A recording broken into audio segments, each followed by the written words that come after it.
સાચું કહું ને યાર, આ અભિનેત્રીવાળા જ્યારે મને શૂટ પર બોલાવે ને એટલે જીવ બાળવાવાળા કામ કર્યો. એવી ઓફરો લઈને આવ્યા ને ઓફરો સાથે એમનું કલેક્શન જે છે ને માર્કેટમાં યાર મળતું નહીં એવું. એટલે હવે જેમનું જીવ બાળવું હોય જીવ બાળો ને જેમને પ્રીમિયમ કલેક્શન લેવું હોય ને પ્રીમિયમ કલેક્શન લો. કેમ કે આ ચણિયાચોળીઓ મેં તો આખા માર્કેટમાં જોઈ નથી. બધી જ પ્રીમિયમ ચણિયાચોળી છે. પેલી ખબર છે સેલિબ્રિટીઓ બધી આમ સ્ટેજ પર ઊભી થઈને બધી સિંગર્સ ગાય છે, મસ્ત મસ્ત ચણિયાચોળી. આપણે વિચારીએ સાલા આ લોકોએ બુટીક કરાયું છે કે કોઈ ડિઝાઇનર પાસે ડિઝાઇન કરાઈ છે ચણિયાચોળી. પણ એ બધી જ ચણિયાચોળી તમને મળી જવાની છે અભિનેત્રી જંકશનમાં. બધું પ્રીમિયમ કલેક્શન છે, સસ્તું બસ કશું જ નથી. બધું જ જે કલેક્શન તમે જુઓ છો ને એ પ્રીમિયમ ચણિયાચોળી છે.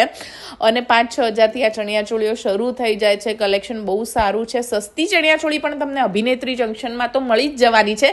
પણ ડેડિકેટેડલી આ ચણિયાચોળી છે ને એ ક્લાસવાળા પબ્લિક માટે છે કે જેમને સસ્તું નથી લેવું ભાઈ. નવરાત્રિના 9 દાડા આપણે મજા જ કરવી છે. તો એવા